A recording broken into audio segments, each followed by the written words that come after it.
TikTok lang talaga. TikTok Shop is gonna be celebrating it on its own. Good. Oh, hello. Please introduce yourself. Hi, good evening. I'm Denny Bernard of Philstar.com. Hello.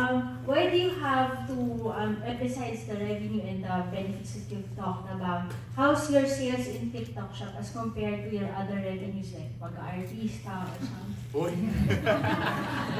It's a different thing. Kasi yung revenue ko from TikTok Shop, it's actually also for my family. So, kasi they help me with the business. So, nag-share kami. Yung pag-artista naman, nilalagay ko siya sa properties. So, ito nilalagay ko sa bank. Eh, yung diamond ring, saan galing? Nabasa ko yata parang 10 karat yan eh. TikTok Shop ba yan? Or pagiging artista? Ito sa ano to? Pag-live sell. Oo. Next na sumagot. Okay, thank you. Did that answer your question? Thank you very much. Next up, yes, let's pass the mic. Ayan. Please introduce yourself and direct your question either to Nix or to Ms. Ivana. Hello, Ms. Ivana. This is Rocky from RanoRocky.com, my lifestyle portal. Question ko lang, being a live streamer, it requires more time, di ba? So ikaw, paano mo napagsasabay yung pagla-live stream mo at the same time, bilang actress, especially nasa taping ka tapos required na kailangan mo mag-live sell? Actually, yan yung pinaka-gusto ko sa TikTok Shop is yung pagla-live stream. You can do it sa morning, sa afternoon, sa gabi, madaling araw, kahit kailan. Ang daming buyers, ang daming viewers, ang daming tao sa TikTok Shop. And that's one thing I like. Kasi yung schedule ko, hindi ko din alam ano oras mapapakat yung taping, or kung may gagawin ba ako the next day, or nasa shoot ako. So pag umuwi ako, I get to do it at home. Tapos pagka-live ko, tutulog na ako. Or usually, ginagawa ko din, habang nagla-live, nagdi-dinner ako, tapos katsikahan ko yung mga viewers, habang nagbebenta ako. May chance ba na habang nagtitaping ka, nasa set ka, nagla-live stream ka? Gagawin ko yan. Wow. Parang papagalitan kaya ng production ko. Bitbit ko naman yung camera, okay. Ganun. Pero ang galing kasi sobrang convenient, hassle-free siya. Konti lang yung prep. Or may prep ka ba for live selling? Wala akong prep. Actually, one thing that I really like is it's really raw. I get to be myself. And I get to bring my family. Kasi I'm always with my family. So, either nasa back camera sila, nasa likod, or kumakain kami sabay-sabay, pero nasa likod sila, ako nasa harap, tapos kakain kami. Pero usually nawawala yung gutom ko pag nakikita ko yung sales, kasi grabe talaga. Wow. Nakakatuwa pag nakikita mo yung nag-check out, parang nabubusog na ako. Oh my gosh. Pwede bang sumali sa family mo? Parang higit na ako. Grabe. But it really makes things super convenient nga, like you said. I'm curious though, what is the craziest time that you've gone live on TikTok? Crazy. Latest, or earliest, I guess. Nag-live ako from 6 p.m. natapos ako 12 a.m. Kasi yun yung kumita ng 8 digits. Oo, kasi hindi ko siya gustong i-stop. Gusto ko hanggang kinabukasan. Pero alam mo yun, pagod na ako. Pero yung viewers yung nag-check out, nandun talaga na hindi sila tumitigil kahit 12 a.m. So parang sabi ko, ako na ata yung bibigay dito eh. Grabe talaga sa TikTok Shop. Ito na talaga yung bagong exciting career path for the younger kids. No? What do you want to be when you grow up? A life seller like Ivana, di ba? Yun na yung bagong thing nila. Thank you. Did that answer your question? Thank you very much. Yes. Let's pass it on to the lady right in front. Hello.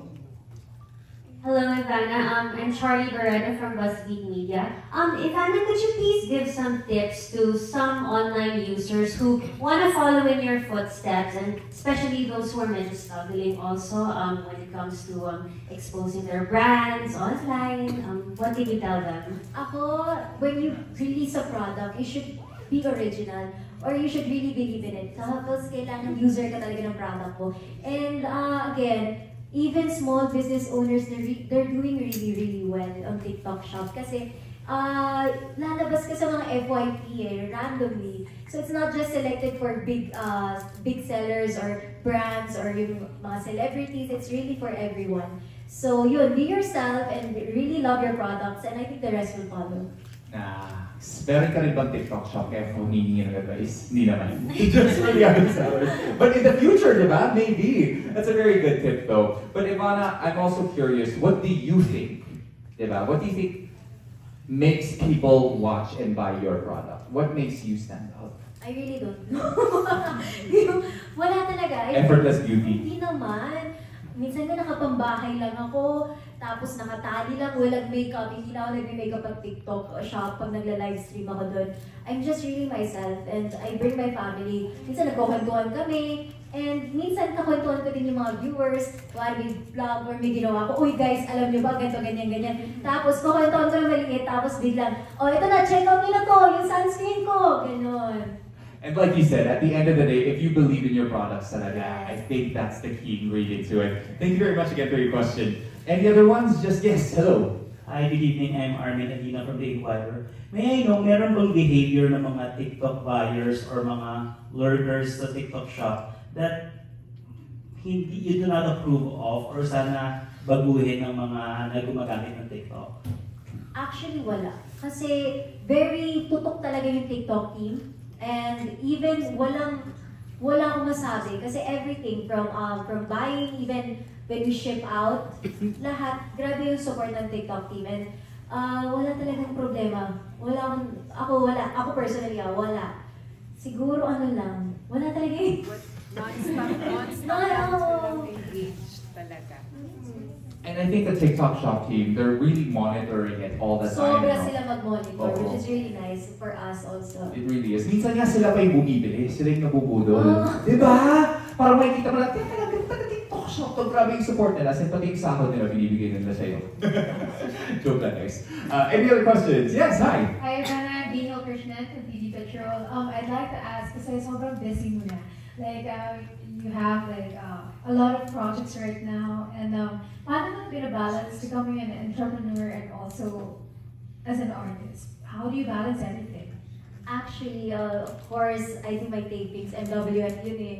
And then usually, Tuesday, Thursday, and Saturday, meron akong endorsement shoots or shoots. So, ang hirap. But the good thing is, with being an entrepreneur is, you can work from home or you can work while you're working. So, while nasa taping ako, natututukan ko siya because yung may live seller centers sila, which I can really monitor anywhere I am, which is really nice. And again, yung live streams, kahit after ng work ko, pag nagkilamos ako, di live na. Wow.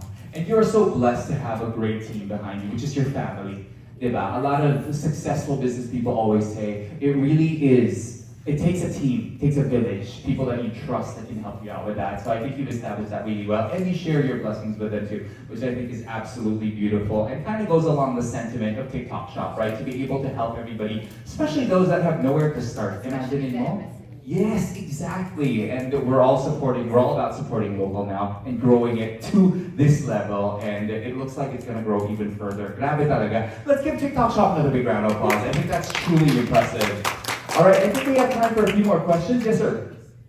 Hi, Ivana. Von from News 5. Congratulations. Ivana, sikat ka na sa mainstream and social media. Pero what motivates you to still do online selling? What motivates you to do online selling? Of course, iba yung business. Iba yung pag-aartista, iba siya. So as, you know, pag naging artista ka, para mag-iisip ka na ay kailangan ko ng backup. So having a business is really important. And of course, TikTok Shop makes it so much easier because ako, siguro kung may business ako na hindi online sa TikTok Shop, siguro hindi ko natututukan. But this is really different. It's a platform that I can really be myself, go live, and work wherever I am. Thank you very much. And you can easily be hands-on with it, as you mentioned.